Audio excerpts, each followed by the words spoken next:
नमस्कार, मैं हूं संतोष। सिटी न्यूज वैन रीवा की सांध्यकालीन समाचार सेवा में आपका स्वागत है। प्रस्तुत है आज के मुख्य समाचार। पंचायत चुनाव के पहले चरण में 3 जनपदों में हुए चुनाव, शांतिपूर्ण मतदान हुआ संपन्न। आकाशीय बिजली गिरने से 3 बच्चों की मौत, मॉर्निंग वॉक पर निकली महिला पर चाकू से ताबड़तोड़ हमला। खबरें अब विस्तार से। त्रिस्तरीय पंचायत चुनाव में प्रथम चरण का मतदान हुआ संपन्न। जिले की 3 जनपद पंचायत क्षेत्रों में हुआ मतदान। दोपहर 2 बजे तक 50% से अधिक हुआ मतदान। सुरक्षा व्यवस्था रही चाक-चौबंद। त्रिस्तरीय पंचायत चुनाव के लिए मतदान हुआ संपन्न। मतदान केंद्रों में देखी गई भारी भीड़। मतदान को लेकर मतदाताओं में है खासा उत्साह। आपको बता दें कि प्रथम चरण के तहत हुए विभिन्न मतदान केंद्रों का भ्रमण करते हुए कलेक्टर एवं जिला निर्वाचन अधिकारी मनोज पुष्प ने सभी मतदाताओं तथा दिव्यांग मतदाताओं से बात की और लोकतंत्र को मजबूत करने के लिए उनके संकल्प को सराहा। बुजुर्ग व दिव्यांग मतदाताओं ने भी प्रशासन द्वारा सहज ढंग से कराई जा रही मतदान प्रक्रिया में भाग लेकर संतोष व्यक्त किया। चुनाव ड्यूटी में लगाए गए सहायक उप निरीक्षक को एसपी ने थमाया निलंबन का नोटिस। निर्वाचन कार्य में लापरवाही बरतने के आरोप में नक्शेदी पटेल सहायक उप निरीक्षक को किया गया निलंबित। थाना हनुमाना में चुनाव संबंधी कार्य कर रहे थे नक्शेदी लाल पटेल। आपको बता दें कि इस दौरान मतदान केंद्रों में सुरक्षा व्यवस्था एवं बारिश से बचाव हेतु प्रबंध किए गए थे। वहीं कलेक्टर मनोज पुष्प, पुलिस अधीक्षक नवनीत भसीन एवं जिला पंचायत सीओ स्वप्निल बानखेड़े द्वारा लगातार मतदान केंद्रों का भ्रमण किया गया। आपको बता दें कि दोपहर 2 बजे तक जिले का मतदान प्रतिशत करीब 50% तक रहा। वहीं सबसे अधिक मतदान का प्रतिशत मऊगंज में रहा। आपको बता दें कि मतदान के पश्चात पंच एवं सरपंच की वहीं मतगणना भी की जानी है। प्रस्तुत है कलेक्टर मनोज पुष्प एवं एसपी नवनीत भसीन से प्राप्त जानकारी के अंश। सर, आज सुबह से ही मतदान शुरू है और किस तरह से लोग वोटिंग कर रहे हैं? बहुत ही उत्साहजनक वातावरण है और सुबह 7 बजे जब मतदान शुरू हुआ था उसके पहले से ही बहुत से मतदान केंद्रों पर लाइन लगी हुई थी और सभी जगह बहुत अच्छा मतदान हो रहा है। और विशेषकर जो वृद्ध हैं और महिलाएं हैं उन लोगों का भी काफ़ी बड़ा पार्टिसिपेशन हो रहा है। सभी जगह अच्छा मतदान हो रहा है। सभी वर्ग और सभी आयु के लोग मतदान करने आ रहे हैं। अभी भी थोड़ी हल्की बारिश होने के बावजूद भी लोग मतदान की कतारों में खड़े हुए हैं और हमें उम्मीद लगता है कि मैक्सिमम मतदान केंद्रों पर 3 बजे भी मतदाता शेष रहेंगे जिनको कि टोकन बांटकर उनका सबका मतदान कराया जाएगा। तो ये अच्छी बात है कि सभी जगह अच्छा मतदान हो रहा है और उसके लिए जो व्यापक व्यवस्थाएं करनी थी वो सुरक्षा के और मतदान करने के लिए मतदान कर्मियों के लिए वो सारी व्यवस्थाएं बनाई गई है और तीनों विकास खंड में काफ़ी अच्छा मतदान हो रहा है। सर, अब तक कुल कितनी प्रतिशत वोटिंग हुई होगी और शाम तक, मतलब जब तक समय है 3 बजे तक, तब तक कितनी % वोटिंग होनी संभव है? अभी जो हमारे आंकड़े संकलित हुए हैं तो लगभग 60% के आसपास मतदान हो चुका है और हम उम्मीद करते हैं कि 70-75% के आसपास अंतिम तक आंकड़े आएंगे। अलग अलग इलाकों में हो सकता है उसमें कुछ डिफरेंसेज हो, लेकिन कुल मिला के बहुत अच्छा मतदान के परसेंटेज आने वाले हैं। सर, हनुमाना क्षेत्र की अगर बात की जाए तो यहाँ पे 2-3 पोलिंग बूथ ऐसे हैं जहाँ पे विवाद की स्थिति निर्मित हुई है। छिटपुट घटनाओं को छोड़ दे तो कहीं भी कोई ऐसा विवाद नहीं हुआ है और हल्की फुल्की जहाँ भी कोई बात आई है तो 5 मिनट के भीतर जैसी हमारी व्यवस्था थी 2 से 3 मोबाइल वहाँ पहुँची है। लोगों के कोई अगर डाउट्स हैं या कोई समस्या है तो उसका तत्काल निराकरण किया गया है और कुल मिलाकर हम कह सकते हैं कि पहले चरण में रीवा जिले में शांतिपूर्ण ढंग में उत्साह के वातावरण में चुनाव संपन्न हुआ है। त्रिस्तरीय पंचायत चुनाव को लेकर के मतदान शुरू है, किस तरह का इंतजाम किए गए थे आप लोगों द्वारा? जैसा कि आप देख रहे हैं, सुबह से लगातार शांतिपूर्ण मतदान चल रहा है। लोग बड़ी संख्या में मताधिकार का प्रयोग कर रहे हैं। अभी तक किसी भी केंद्र से किसी प्रकार की कोई समस्या सामने नहीं आई है और जहां पर भी भीड़ ज़्यादा थी वहां पर कुछ अतिरिक्त पुलिस बल भेज दिया गया जिससे कि वहां पे प्रॉपर लाइन में लग के मतदाता अपने मताधिकार का प्रयोग कर सकें। रात को पुलिस ने काफ़ी होमवर्क किया। लगभग 100 के आसपास हमारी पेट्रोलिंग पार्टी घूम रही थी और सुबह अर्ली मॉर्निंग से हम लोगों ने काफ़ी प्रयास किए, जिसके चलते अभी वर्तमान में शांतिपूर्ण निर्वाचन संपन्न हो रहा है। सर, आप लोग के द्वारा भी भ्रमण किया जा रहा था, क्या कुछ? हम लोग कलेक्टर साहब और मैं, जिला प्रशासन की पूरी टीम पिछले कई दिन से लगातार क्षेत्र में दौरा कर रही थी, लोगों से संवाद स्थापित कर रहे थे और उसका परिणाम यह है कि काफ़ी संख्या में बाउंड ओवर हुए, वारंट तामील हुई अवैध शराब पकड़ी गई। इसके चलते लोगों में विश्वास जगा, स्वतंत्र और निष्पक्ष चुनाव ये पूरी टीम कराएगी। इसके चलते आज शांतिपूर्ण निर्वाचन आपको देखने को मिल रहा है। सर कुछ पोलिंग बूथों में कुछ मारपीट की घटनाएं भी हुई? अभी तक ऐसी कोई घटना प्रकाश में नहीं आई है। जहाँ कहीं भीड़ अधिक थी, मैंने आपको बताया, वहाँ पर एक्स्ट्रा फोर्स भेजकर उनको लाइन लगाने के लिए, सहयोग करने के लिए टीम भेजी गई है। रीवा में आकाशीय बिजली गिरने से 3 बच्चों की मौत, आधा दर्जन घायलों को पहुंचाया गया सामुदायिक स्वास्थ्य केंद्र। मऊगंज व हनुमाना थाना क्षेत्र में आज एक बार फिर आकाशीय बिजली गिरने से बड़ा हादसा हो गया। आपको बता दें कि इस हादसे में 3 बच्चों की मौके पर ही दर्दनाक मौत हो गई, जबकि 13 लोग बुरी तरह से घायल हो गए। घटना के बाद घायलों की चीख पुकार सुन के आसपास के लोग एकत्रित हो गए, जिनके द्वारा सभी घायलों को तत्काल अस्पताल ले जाया गया। आपको बता दें कि घटना रीवा जिले के मऊगंज थाना व हनुमाना थाना क्षेत्र के 3 अलग अलग स्थानों पर हुई है। पहली घटना मऊगंज वार्ड क्रमांक 2 की है, जहां पर 3 बच्चे मैदान में खेल रहे थे, तभी बारिश के दौरान अचानक से बिजली गिरी और बच्चे उसकी चपेट में आ गए, जिनकी घटनास्थल पर ही मौत हो गई। दूसरी घटना मऊगंज कस्बे की है। यहाँ पर स्थित एक तालाब के पास कुछ बच्चे आपस में खेल रहे थे। इसी दौरान बारिश शुरू हुई और बारिश के दौरान अचानक से तालाब में आकाशीय बिजली गिरी। आकाशीय बिजली का झटका इतना तेज था कि सभी बच्चे बुरी तरह से घायल हो गए। वहीं तीसरी घटना हनुमाना क्षेत्र के पहाड़िया गांव की है। खेत की मेड़ में कुछ ग्रामीण बच्चे काम कर रहे थे। उसी दौरान बारिश के बाद अचानक बिजली गिर गई। बिजली गिरने से खेत की मेड़ में काम कर रहे सभी ग्रामीण बच्चे बुरी तरह से घायल हो गए। सभी घटना स्थलों में मौजूद ग्रामीणों ने घायलों को तत्काल लेकर मऊगंज पहुंचे, जहां पर डॉक्टरों ने देखते ही 3 बच्चों को मृत घोषित कर दिया, जबकि 2 बच्चों की हालत को देखते हुए उन्हें डॉक्टरों ने रीवा के संजय गांधी अस्पताल के लिए रेफर किया है। वहीं घटना की सूचना मिलते ही मऊगंज के भाजपा विधायक प्रदीप पटेल सिविल अस्पताल पहुंचे और मीडिया से बात करते हुए हादसे में मृत हुए बच्चों के परिजनों व अन्य घायल हुए लोगों से हर संभव मदद देने की बात कही।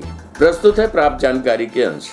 1 घंटे पहले आकाशीय बिजली से तड़पी है कि उसके कारण उनको वो झटके लगे हैं। उसके ऊपर तो नहीं गिर पाई, जल तो नहीं पाए हैं, तो झटके ऐसे लगे हैं कि उनके हाथ पैर मतलब अंदर तो अंदरूनी चोट कोई नहीं आएंगे। कुछ 3 लोग सीरियस हैं जिनको अपन संजय गांधी अस्पताल रेफर कर रहे हैं। उनका नाम विजय केवट, राजेश साकेत और मुन्नी यादव, और 3 लोगों की डेथ हो गई है।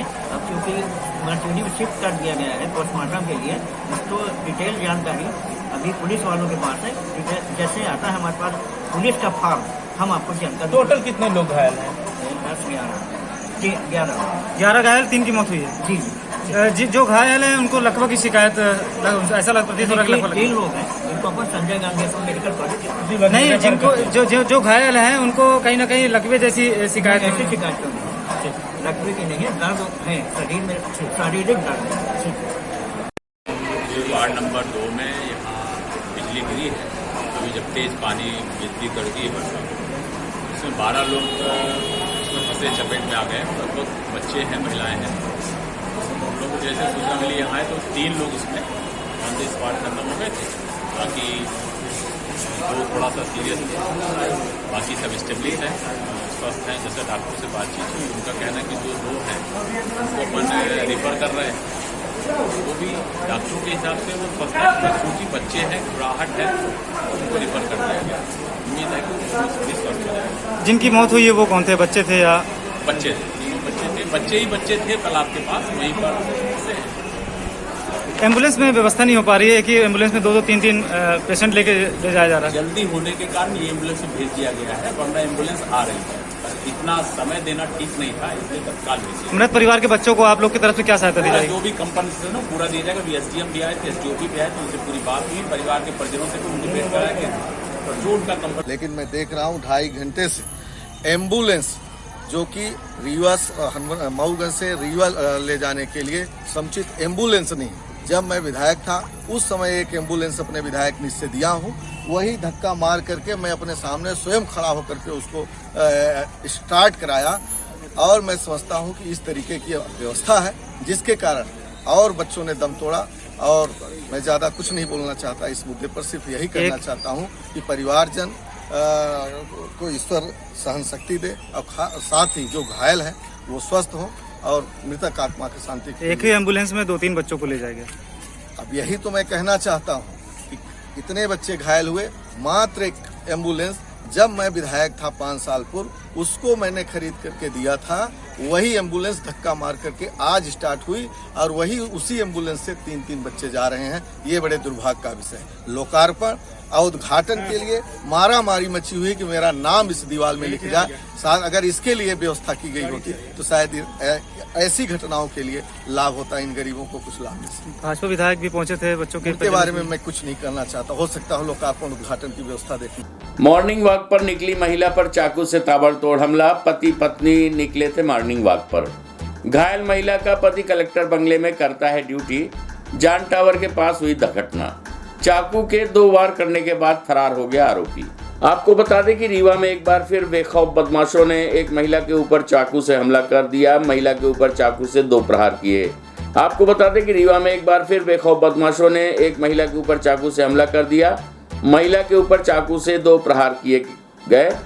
रीवा में एक बार फिर बेखौफ बदमाश ने एक महिला के ऊपर चाकू से हमला कर दिया। महिला के ऊपर चाकू से 2 प्रहार करने के बाद आरोपी फरार हो गया। घटना सुबह तकरीबन 5 बजे की है। दिन दहाड़े हुई इस चाकूबाजी की घटना की जानकारी मिलते ही एडिशनल एसपी अनिल सोनकर सहित सिविल लाइन महिया थाना प्रभारी एवं पुलिस अस्पताल पहुंची, जहां महिला के पति से आरोपियों के संबंध में जानकारी एकत्रित की जा रही है। आपको बता दें कि घायल महिला सुनीता पटेल का पति गंगा प्रसाद रीवा कलेक्ट्रेट बंगले में ड्यूटी करता है। पुलिस का मानना है कि आरोपी महिला के गले से चैन छीनने की फिराक में थे, लेकिन महिला के गले में मोतियों की एक माला ही पाई गई। फिलहाल अभी घटना के कारण अज्ञात बने हुए हो। पुलिस घटना के कारणों का जानने का प्रयास कर रही है। एक अकेला युवक पैदल आकर महिला के ऊपर क्यों हमला करके फरार हो गया।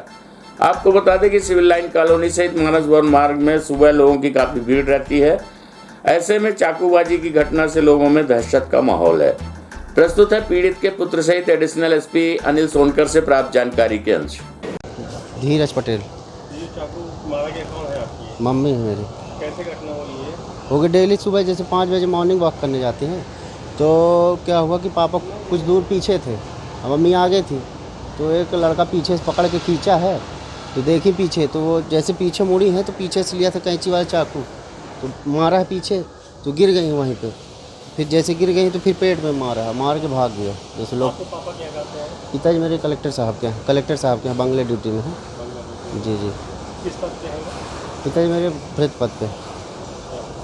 ये घटना मतलब कौन किया है, या कोई शंका आपको? नहीं, किसी के ऊपर शंका नहीं है।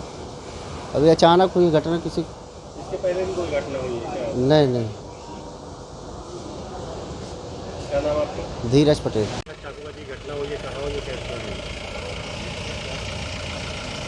सुनीता पटेल में जो हैं अपने घर से सिविल लाइन से मॉर्निंग वॉक के लिए निकली थी, तो एक व्यक्ति जो पैदल था और उसको पीछे से पकड़ करके और चाकू मार दिया उसके पीठ में और पेट में। उनके सुनीता तो हाउस वाइफ है, उनके पति जो है सिविल लाइन में कुक का काम करते हैं। आरोपी की कोई पहचान हुई है? जी, कोई पहचान हुई अभी तक? अभी ये घटना घटी है, अभी सीसीटीवी वगैरह और अन्य विवेचना जो है उन बिंदुओं पे की जा रही है और हम उसको पकड़ लेंगे। जिला अल्पसंख्यक कांग्रेस प्रभारी ने सौंपा इस्तीफा। पूर्व सांसद भानु प्रताप शर्मा जिला प्रभारी चुनाव कांग्रेस को सौंपा इस्तीफा। आपको बता दें कि मोहम्मद रफी अंसारी जिला अध्यक्ष कांग्रेस अल्पसंख्यक विभाग द्वारा अपनी पार्टी के पदाधिकारियों के ऊपर मुस्लिमों के साथ हो रहे भेदभाव का आरोप लगाया है। उन्होंने पार्टी से इस्तीफा देते हुए कहा कि नगरीय निकाय चुनाव के ऐलान के बाद जिला अध्यक्ष अल्पसंख्यक विभाग को चयन समिति का सदस्य बनाया गया, लेकिन चयन समिति की कोई मीटिंग ही नहीं की गई और मनमाने तरीके से बड़े नेताओं के इशारे पर लोगों को टिकट वितरण किया गया। उन्होंने ये भी आरोप लगाया कि उनकी जगह दूसरा प्रत्याशी उनके वार्ड में उतारा गया, जिसके द्वारा कभी भी वार्ड में कोई जन कल्याणकारी कार्य नहीं किया गया, ना ही वार्डवासियों की समस्याओं को कभी भी उसके द्वारा उठाया गया। आपको बता दें कि नगरीय निकाय चुनाव में टिकट वितरण के बाद से ही लगातार विरोध के सुर उठते जा रहे हैं, जिसमें पहले कांग्रेस के प्रदेश एवं जिला प्रवक्ता द्वारा कांग्रेस पार्टी छोड़कर भाजपा में शामिल हो गए। वहीं अब टिकट न मिलने से नाराज अल्पसंख्यक जिला अध्यक्ष कांग्रेस ने भी पार्टी से इस्तीफा देकर निर्दलीय चुनाव लड़ने का फैसला किया है। प्रस्तुत है प्राप्त जानकारी के अंश। कांग्रेस पार्टी के लिए काफी समय से काम कर रहे हैं, अचानक कांग्रेस पार्टी को क्या कारण है? कांग्रेस पार्टी का मैं ज़मीनी कार्यकर्ता हूँ और कांग्रेस अल्पसंख्यक विभाग का मैं जिला अध्यक्ष हूँ। और जब अभी घोषणा हुई थी नगरीय निकाय चुनाव की, तो उसमें हमें चयन समिति का मेंबर भी बनाया था, लेकिन कांग्रेस पार्टी ने मेंबर बनाया और टीम की घोषणा की। घोषणा करने के बाद इन्होंने कोई मीटिंग नहीं ली और चयन समिति की किसी प्रकार की कोई मीटिंग नहीं ली किसी पदाधिकारी ने। वार्ड क्रमांक 35 से मैं टिकट मांग रहा था और ज़मीनी कार्यकर्ता हूँ। कोरोना काल से लेके और तमाम परेशानियों में लोगों का मैंने साथ दिया, जन समर्थन हमारे साथ था, लेकिन टिकट काटने में नेताओं ने बहुत बड़ी गलती की। और उन्होंने किया क्या कि जो लोग उनके पास बैठते हैं अपने चाटुकारों को पार्षद की टिकट बांटने में सिलेक्शन किया और उनको टिकट दिया। इसलिए मैं नाराज़ होकर मैंने कहा था कि अगर हमें टिकट आप नहीं दोगे तो मैं निर्दलीय चुनाव वार्ड क्रमांक 35 से लड़ूंगा और जनता की जन समस्या के लिए काम करूंगा। ये मेरा कहना था उनसे। कौन ऐसे लोग हैं जो टिकट काटने में आपकी साजिश की होगी? देखिए, इसमें तो क्या है कि जितने बड़े नेता हैं, बड़े नेताओं में से मैंने कमलनाथ जी को अवगत कराया था टिकट काटने के एक दिन पहले, और मैंने अजय सिंह राहुल से भी मुलाकात की थी कि भैया हमें चुनाव लड़ना है, तो उन्होंने कहा आपको अगर टिकट मिल रही है तो आप जाओ चुनाव लड़ो। लेकिन मैं आपको ये कहना चाहता हूँ कि जिन जिन नेताओं ने अपने अपने लोगों को टिकट दिया है उनका नाम उजागर है, उनका नाम मैं नहीं ले रहा हूं, लेकिन सब आप लोगों को वाकिफ़ है। हर वार्डों को उठा के आप देख लीजिए कि किस तरीके से उन्होंने टिकट बांटा है। क्या आप मानते हैं कि स्थानीय नेता पूरी कांग्रेस की स्थिति को खराब कर रहे हैं? स्थानीय नेताओं के वजह से पूरी कांग्रेस चौपट हो रही है, ये मेरा समर्थन है। मैं एक बात कहना चाहता हूँ कि अभी जो यूपी का इलेक्शन हुआ विधानसभा का, उसमें जिस तरीके से जनाधार हमारी पार्टी ने खोया, और जनाधार खोने के बावजूद भी उन्होंने किसी प्रकार का कदम नहीं उठाया कि हमारा जनाधार जा रहा है, कार्यकर्ता हमारे हाथ से जा रहा है। कल रीवा के हमारे प्रदेश के प्रवक्ता ब्रिजेश पांडे ने भी इस्तीफा दिया। मैं सतना के हालात को क्या बताऊं, दुर्दशा पार्टी के देखिए। सईद अहमद पूर्व मंत्री हैं और बैरिस्टर गुलशेर अहमद साहब के बेटे हैं, उनको विधानसभा का टिकट काटा, फिर इसके बाद उन्होंने महापौर की टिकट काटी, फिर इसके बाद पिछड़ा वर्ग विभाग का प्रदेश अध्यक्ष बनाना था तो पिछड़ा वालों को न बना के उनको बना दिया। एक तरफा तानाशाही कांग्रेस पार्टी में चल रही है। मुस्लिम समाज इनका बेस वोट बैंक है। मुस्लिम समाज अगर इनसे कटता है तो कांग्रेस पार्टी पूरी तरीके से धराशायी हो गई। अन्य राज्यों में आप देख लीजिए, कांग्रेस पार्टी का पूरी तरीके से जनाधार चला गया, लेकिन इसके बावजूद भी सबक नहीं सीख रहे हैं। वो कुल मिला के कांग्रेस पार्टी के लोग ही अस्तित्व खत्म करने में लगे। कांग्रेस पार्टी के लोग पूरी तरीके से कांग्रेस को खत्म करने में लगे हुए हैं और उनकी पूरी मिली भगत है। भारतीय जनता पार्टी द्वारा आज बीजेपी कार्यालय अटल कुंज में पत्रकार वार्ता का आयोजन किया गया, जिसमें पूर्व मंत्री एवं रीवा विधायक राजेंद्र शुक्ल एवं भाजपा जिलाध्यक्ष अजय सिंह ने भारतीय जनता पार्टी द्वारा केंद्र सरकार तथा राज्य सरकार की जन कल्याणकारी योजनाओं सहित रीवा शहर के विकास कार्यों के संबंध में चर्चा करते हुए कहा। उन्होंने कहा कि भाजपा के द्वारा विभिन्न योजनाओं, चाहे वो प्रधानमंत्री आवास योजना हो, PM street vendor Atmanirbhar Nidhi योजना हो, राष्ट्रीय शहरी आजीविका मिशन योजना हो, इन जैसी कई कल्याणकारी योजनाओं के माध्यम से गरीबों का उत्थान एवं समग्र विकास को सुनिश्चित किया गया है। वहीं कांग्रेस पार्टी पर आरोप लगाते हुए कहा कि 15 महीने तक रही कांग्रेस सरकार ने केवल विकास के कार्यों को रोकने का काम किया था। साथ ही नेता द्वय ने कहा कि कांग्रेस हमेशा विकास कार्यों में बाधा बनने का काम करती है, उनका उद्देश्य केवल भ्रष्टाचार फैलाना ही होता है। आइए सुनते हैं पत्रकार वार्ता के अंश। इसलिए मैं हमेशा कहता हूं कि अच्छी सरकार वो है जो आने वाले समय की आवश्यकताओं को महसूस करके उसके बारे में इंतजाम आज ही से करना शुरू करे, जिससे कि जब वो समस्या बढ़े तो उसका समाधान हम प्रस्तुत कर सकें। और ये काम कांग्रेस की सरकारों ने नहीं किया। हमने तो मास्टर प्लान के क्रियान्वयन का अभी एक जो नमूना प्रस्तुत किया, नीम चौराहे से करैया मंडी को जोड़ा और करैया पुल से लेके और गुप्ता पेट्रोल पंप, ये भी मास्टर प्लान के रोड है। आगे भी काम चल रहे हैं। ये नगर निगम के चुनाव बड़े महत्वपूर्ण हैं, क्योंकि बचे हुए कामों को पूरा करना है। बचे हुए काम वही करेंगे जिन्होंने बहुत सारा काम करके दिखा दिया है। वो लोग बचे हुए काम नहीं कर पाएंगे जिन्होंने पहले रीवा के जीवनदायिनी योजनाओं को और महत्वपूर्ण कामों को नहीं किया। इनकी सरकार थी, रीवा छोटा शहर था, उस समय भी आधे रीवा में खारा पानी पीना पड़ता था। इनके पास क्या जवाब है? 1 करोड़ 80 लाख लीटर पानी फिल्टर होता था, आज 5 करोड़ 40 लाख लीटर पानी फिल्टर हो रहा है। नए फिल्टर प्लांट हमने बनाए हैं, पुराने फिल्टर प्लांट को का मरम्मतीकरण के उसको आधुनिक बनाया। विश्वविद्यालय के पास फिल्टर प्लांट बना, कुठुलिया में फिल्टर प्लांट बना, टंकियाँ बनी, तब जाके 5 करोड़ 40 लाख लीटर पानी को हम डिस्ट्रीब्यूट करके और किसी को खारा पानी ना पीना पड़े, इसकी व्यवस्थाएं की। इसमें 100 करोड़ रुपए लगे। अलग अलग समय में मुख्यमंत्री जी आते थे, ध्यान होगा, आम सभाओं में हम घोषणा करा के उस पैसे को मंजूर कराते थे, उसके टेंडर होते थे, उसके काम होते थे। केवल कई जगह करना पड़ेगा। किसी खंभे में आपने देखा होगा तारों का जाल जैसा दिखता है, वो सब अंडरग्राउंड करना। इसके लिए 200 करोड़ रुपये रीवा शहर के लिए और हम लोग लाने का काम करेंगे। तो ये बड़ी अच्छा साइन दिख रहा है कि हमने सुपर स्पेशलिटी अस्पताल तो बनाया है, जिसमें 1000 से ज़्यादा गरीबों की एंजियोप्लास्टी अभी तक हो चुकी है। उनका 1 रुपया नहीं लगा। आयुष्मान कार्ड योजना से उनका इलाज हो रहा है। लेकिन प्राइवेट अस्पताल भी, चाहे वो वात्सल्य हो, चाहे वो मिनरवा हो, चाहे वो विंध्या और रीवा तो पहले आ गए थे, और भी नागपुर का एक ग्रुप संदड़िया मॉल मेडिकल मॉल में आ रहा है। इसी प्रकार से प्राइवेट अस्पताल भी रीवा में खुल रहे हैं। क्या मिल रहा है?